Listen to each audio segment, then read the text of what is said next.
बिस्मिल्लाहिर्रहमानिर्रहीम। तमाम देखने वाले स्टूडेंट्स को प्रोफेसर इकबाल हैदर भट्टी का सलाम। माय डियर स्टूडेंट्स, हम 12th क्लास का मैथमेटिक्स उसका chapter number 4 introduction of analytic geometry कर रहे हैं और उसकी exercise 4.1 which is related to distance formula and ratio formula हल करने की कोशिश कर रहे हैं। आज के लेक्चर का आगाज़ क्वेश्चन नंबर 14 से करूँगा। आइए स्टेटमेंट में देखते हैं क्या गिवन है, क्या प्रूफ करना है। फाइंड द पॉइंट, एक ऐसा पॉइंट मालूम करना है 3/5 ऑफ द वे, जो 3/5 किसके रास्ते में आता हो, ए बी के रास्ते में 3/5 फासले पर आता हो। The line segment joining the points, line segment जिसके एंड पॉइंट दिए हुए हैं, यानी ऐसी लाइन, इस लाइन के ऊपर आपने एक ऐसा पॉइंट मालूम करना है जो कि 3/5 पॉइंट पर वाक़या हो। अब 3/5 का मतलब है, इसका मतलब है इसके टोटल हिस्से जो है ना, पहले करें आप 6, फिर 3/5 निकालेंगे। 5 हिस्से करें टोटल, 1 2 3 4 और ये 5, 1 2 3 4 5। अब 3/5 का मतलब क्या है, 3 हिस्से एक तरफ और 2 हिस्से एक तरफ। 3/5 ये 5वें का तीसरा हिस्सा, ये आ गया जी, यहां से लेकर यहां तक, ठीक है। तो ये इसने कितना पोर्शन तय किया, 3, और पीछे कितना रह गया, 2। तो इसका मतलब ये हुआ कि ऐसा पॉइंट जो 3/5 है on the way from A to B, वो ए बी को रेशो 3:2 के अंदर डिवाइड करेगा, ठीक है। तो जिसका मतलब है कि ये पॉइंट हमने कैलकुलेट करना है और इस पॉइंट के कोऑर्डिनेट हम सपोज कर लेते हैं कि सी एक्स कॉमा वाई हैं। Let see xy be the point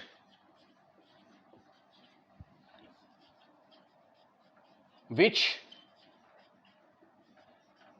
is 3/5 of the way along A to B, will divide AB in ratio 3:2। तो आइए अब C के कोऑर्डिनेट मालूम करते हैं, C x y। इसका फार्मूला क्या होगा, रेशो फार्मूला लिख लें पहले, k1x2 + k2x1 over k1 + k2, k1y2 + k2y1 over k1 + k2। अब ये देखिए, ये 3 है, 3 के नज़दीक एक ये वाली वैल्यू है, एक दूर। अट्रैक्शन हमेशा दूर वाली चीज़ में होती है। तो 3 किससे मल्टीप्लाई होगा, 5 के साथ, और 2 किससे मल्टीप्लाई होगा, -5 के साथ, डिवाइडेड बाई 3 + 2। अब y की वैल्यू आ गई, 3 मल्टीप्लाई होगा 3 के साथ और 2 मल्टीप्लाई होगा 8 के साथ ओवर 3 + 2। आफ्टर सिंप्लीफिकेशन ये 15 में से 10 गए, बाकी रह गए 5, 5/5 और 8 तो 10, 10 और 9 19, 19/5 आ गए। तो आफ्टर सिंप्लीफिकेशन 1,19/5। ये वाला पॉइंट जो है, ये जो पॉइंट 119/5 है, ये इसको रेशो 3:2 में डिवाइड करेगा। ये 16 और 9 25 आएगा, सॉरी यहाँ पे 25। आंसर मैंने चेक किया है, तो 5 5 से कट गया, तो 1,5 is your answer. Question number 15 के 2 पार्ट हैं।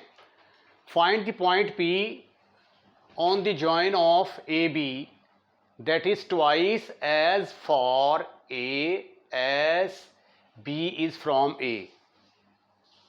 दो कंडीशनें हैं, on the same side, on the opposite side of A as B। तो आइए पहले इसको गौर से स्टेटमेंट को पढ़ते हैं, उसके बाद फिर करते हैं। Find the point P। एक पॉइंट P मालूम करना है on the join of A B के जॉइन के ऊपर, that is twice as from A as B. जितना ए बी से है उतना ही आगे वो वाला पॉइंट होना चाहिए। That is twice as from A as B. जितना ए बी से है इसका डबल कर दिया जाए, इसका डबल करेंगे तो वो यहाँ पे इस पॉइंट पर आ जाएगा। तो इसका मतलब है इस पॉइंट के कोऑर्डिनेट हमने निकालने हैं। तो ये क्या करेगा, इसको रेशो 1 1 के अंदर डिवाइड करेगा, यानी ये मिड पॉइंट का रोल जो है वो अदा करेगा। और ये पहली कंडीशन है ऑन द सेम साइड, यानी जिस साइड पे ए बी है उसी साइड के ऊपर आपने लेना है। तो इस केस में ये क्या होगा, पी एक्स वाई जो है ये क्या करेगा, P X Y required point है और ये जो हमारा पॉइंट बी 5 6 है ये क्या करेगा, it will play the role of mid point of A P. तो mid point of A P का फार्मूला क्या होगा, इसका पहला 2 पर तकसीम, y वाला कोऑर्डिनेट y में ऐड होगा 2 पर डिवाइड। तो पहला पहले के बराबर, दूसरा दूसरे के बराबर। यहाँ से मैंने x की वैल्यू 9 निकाल ली, y की वैल्यू 8। तो पॉइंट के कोऑर्डिनेट आ गए, p के कोऑर्डिनेट आ गए जी 9,8। अब यही कंडीशन है लेकिन अपोजिट साइड में है। अब ये देखें, यहाँ से a से लेकर b तक का जितना फासला है इसका ट्वाइस ये यानी जितना ये फासला है उतना ही ये, और ये फिर उसका ट्वाइस कर दिया इनके अपोजिट साइड में। तो पॉइंट P यहाँ पे पहुँच गया। अब इस केस में जो है ये जो पॉइंट A है ये पी बी को रेशो 2:1 में डिवाइड कर रहा है। तो in this case point A जो है 1/4 divide P be in ratio 2:1। तो ये रेशो फार्मूला लगा दिया, 1,4 विल बी इक्वल टू, पहले 2 जो है ये 5 के साथ मल्टीप्लाई होगा और 1 x के साथ ओवर 2 + 1, फिर 2 6 के साथ और 1 y के साथ ओवर 2 + 1। अब ये आ गया 1 इज इक्वल टू, इक्वेट कर देते हैं इनको, 1 is equal to 10 + x 10 + x divided by 3। एक केस आ गया, दूसरे केस में आ गया 4 is equal to 12 + y, 12 + y over 3। ये आ गया 3 इज इक्वल टू 10 + x। तो x किसके बराबर आ गया भाई,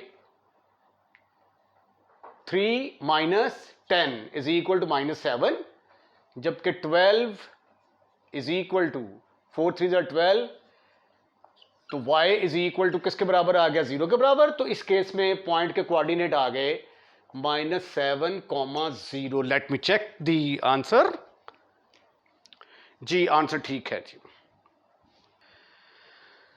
question number 16 is very very important for examination point of view. मुकम्मल वीडियो आपने इसकी वॉच करनी है, फिर आपको ज़्यादा अच्छे तरीके से समझ आएगा। स्टेटमेंट क्या है, find the point which is equidistant from the point A B C. ये एक पॉइंट है, इसके कोऑर्डिनेट मालूम करने हैं।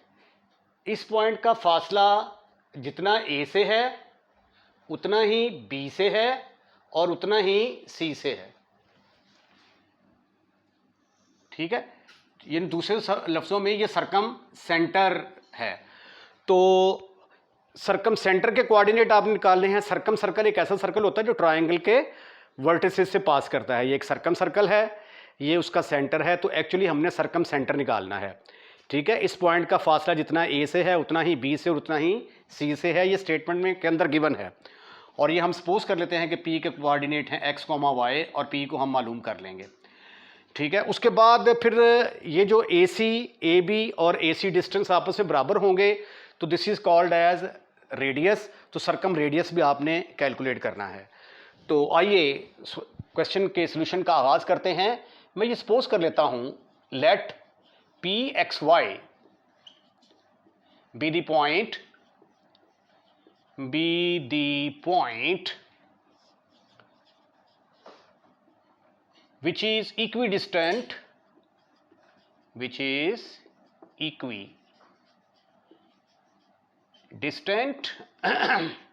from ABC, ठीक है। therefore ए से लेकर पी तक distance will be equal to B से लेकर पी तक distance will be equal to C से लेकर पी तक डिस्टेंस। तो आइए ये डिस्टेंस निकालते हैं बाय यूजिंग डिस्टेंस फार्मूला। तो पहले हम ए पी निकालते हैं।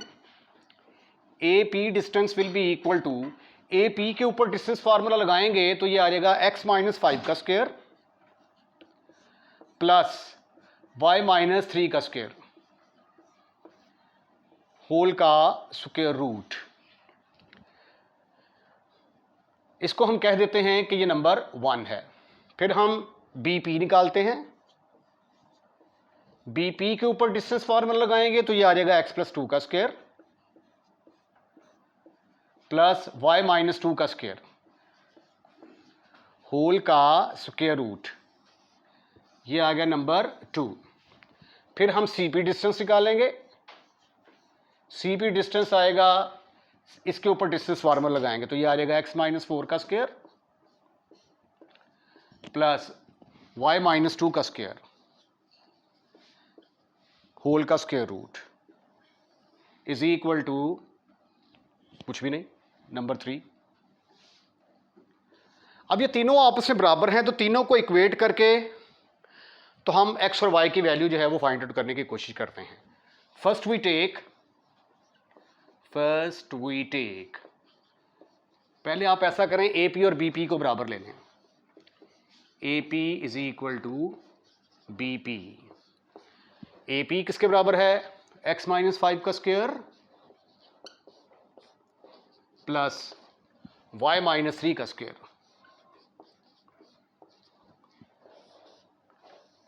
उसके बाद है मेरे पास बीपी x प्लस 2 का स्क्वायर y माइनस 2 का स्क्वायर, y माइनस 2 का स्क्वायर। अब स्क्वायर रूट को खत्म करने के लिए मैं क्या करूंगा? Squaring both side, squaring both sides. एक इक्वेशन आ जाएगी मेरे पास, फिर मैं इन दोनों को इक्वेट करूंगा, दूसरी इक्वेशन आ जाएगी। दोनों को हल करके तो x और y कैलकुलेट करने की कोशिश करेंगे।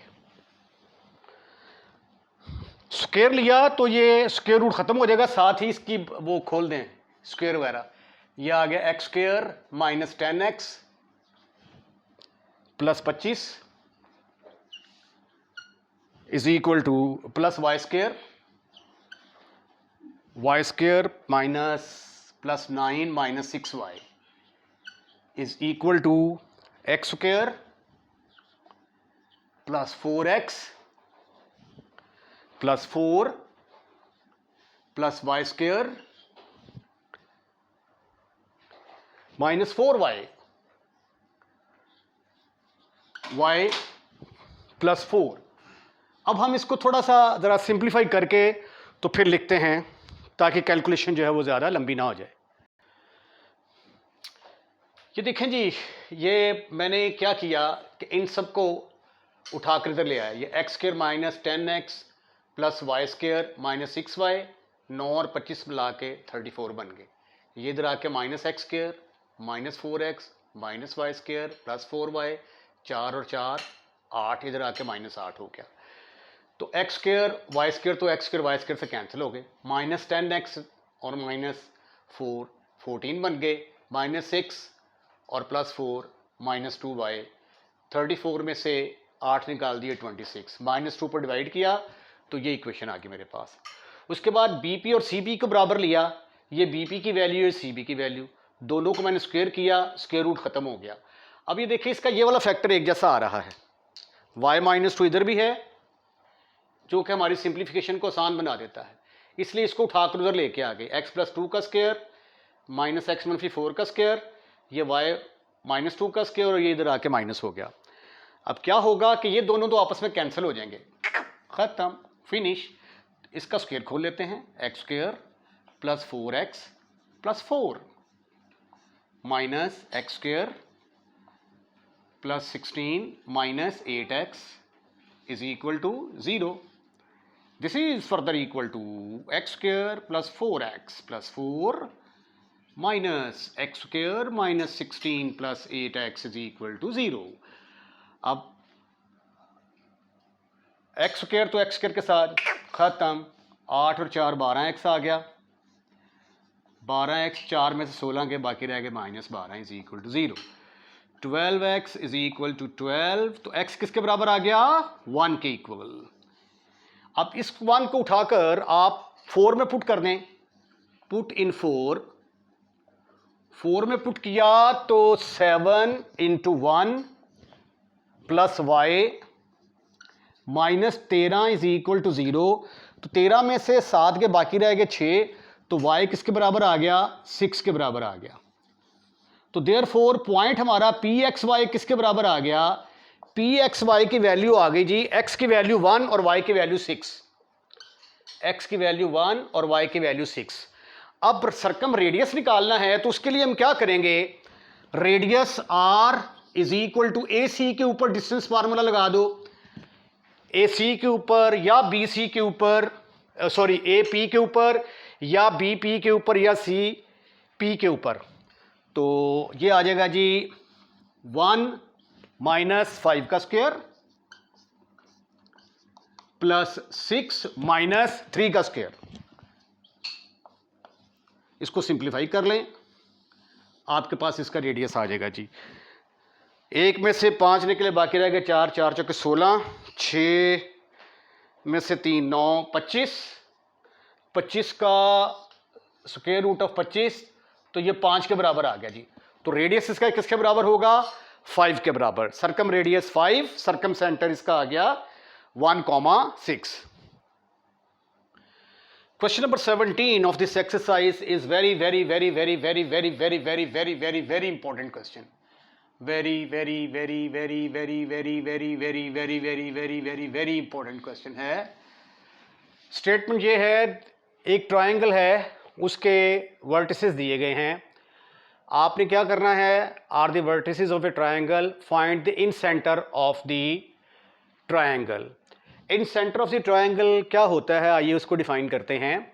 फर्ज किया कि मेरे पास एक ट्रायंगल है, तो ये एंगल है ए, इसका बाइसेक्टर मैंने लिया, दूसरे एंगल का बाइसेक्टर लिया, तीसरे एंगल का बाइसेक्टर लिया। जहाँ पे ये तीनों पॉइंट, तीनों बाइसेक्टर मिलते हैं आके, उस पॉइंट को हम कहते हैं कि ये इन सेंटर ऑफ द ट्रायंगल है।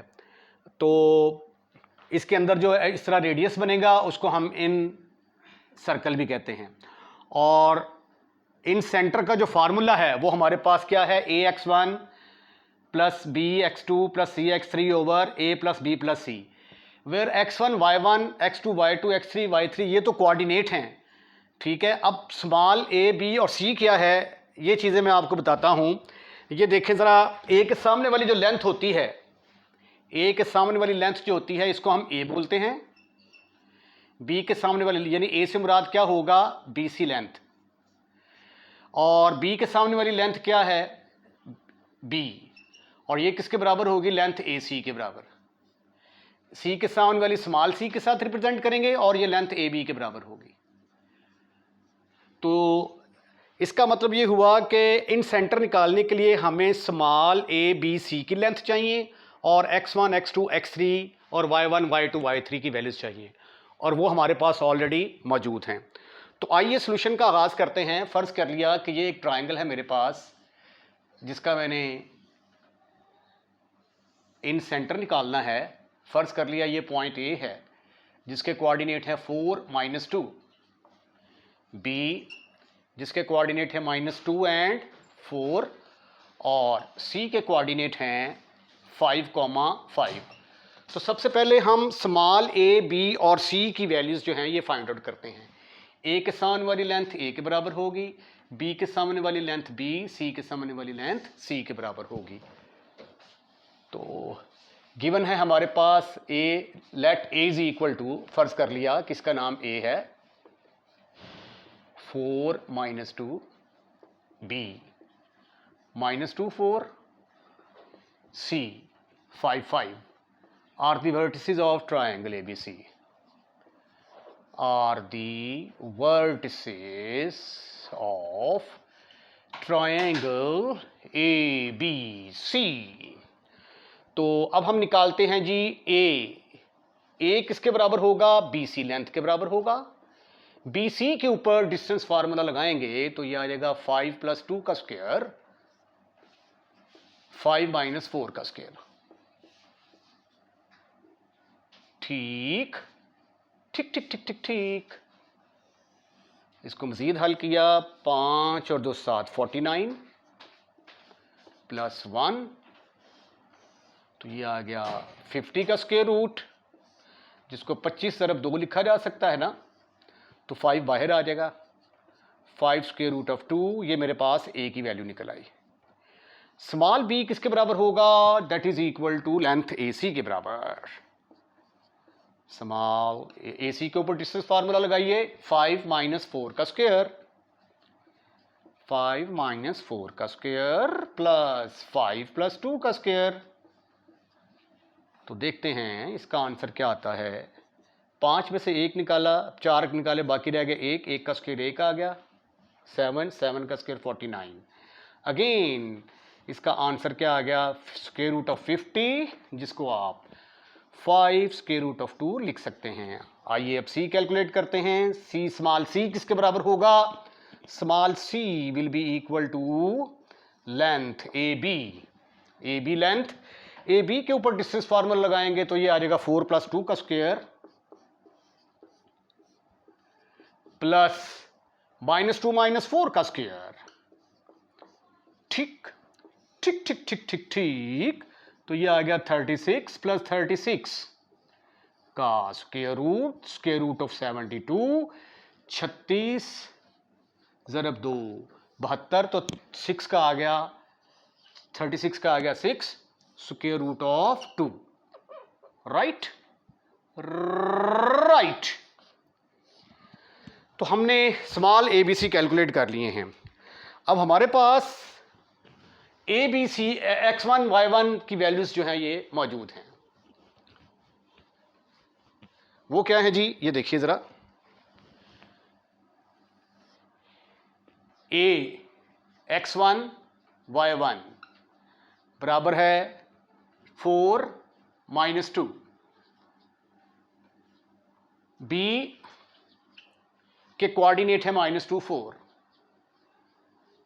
x2 y2 and C x3 y3 के कोऑर्डिनेट हैं हमारे पास 5 5। Therefore this implies that x1 किसके बराबर आ गया, 4 के बराबर, x2 -2 के बराबर, और x3 किसके बराबर आ गया, 5 के बराबर। As we know,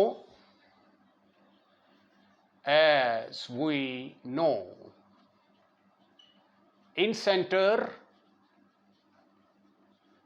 of triangle ABC is CXYZ। XY 2 dimension में डिस्कस कर रहे हैं, तो ये आ जाएगा AX1 + BX2 + CX3 over A + B + C। AY1 BY2 + CY3 over A + B + C। अब जस्ट इस फार्मूले के अंदर वैल्यूज पुट करेंगे और जवाब हासिल करेंगे। y1 है मेरे पास, y1 आ गया -2 के बराबर, y2 की वैल्यू आ गई 4 के बराबर, और y3 की वैल्यू किसके बराबर आ गई, 5 के बराबर। आइए जी ये वैल्यूज पुट करते हैं। ए की जगह पे क्या आ गया, ए मैंने कैलकुलेट किया था 5 square root of 2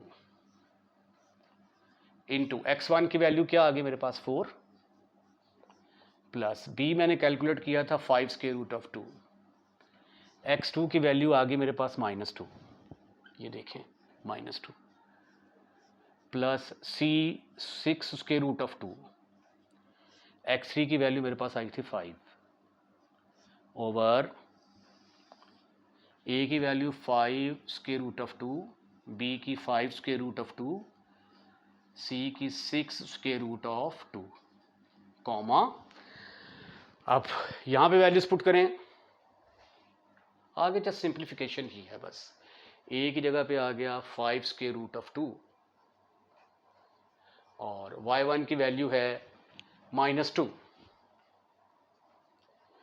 plus 5 square root of 2, y2 की वैल्यू है 4 plus 6 square root of 2, y3 की वैल्यू है 5 ओवर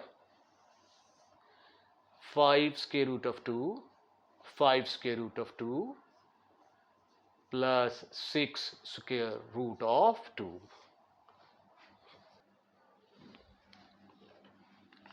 ये आ गया जी 5 और 4 20,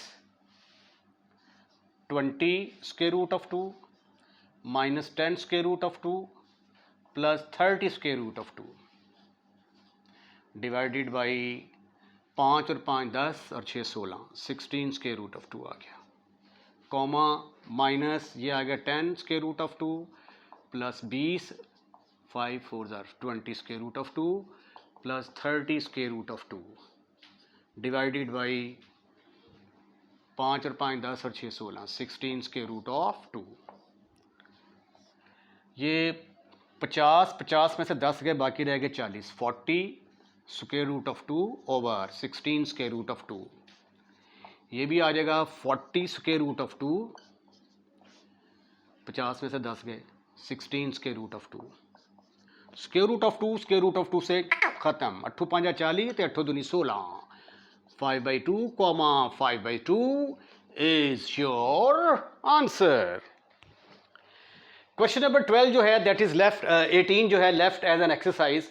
2 पॉइंट हैं ए और बी, और जो पॉइंट इसको 4 हिस्सों में तकसीम करते हैं उनके कोऑर्डिनेट्स निकालने हैं 4 इक्वल पार्ट्स में। तो ये देखें, एक हिस्सा ये आ गया, 1 1 1 1। तो पहला पॉइंट आ गया डी, तो डी जो है ये यहाँ से लेकर यहाँ तक ये 1 आ गया और पीछे रह गए ये 3। तो डी जो है वो ए बी को रेशो 1:3 में डिवाइड करेगा। इसके ऊपर आप रेशो फार्मूला लगाएंगे तो इसके कोऑर्डिनेट निकल आएंगे।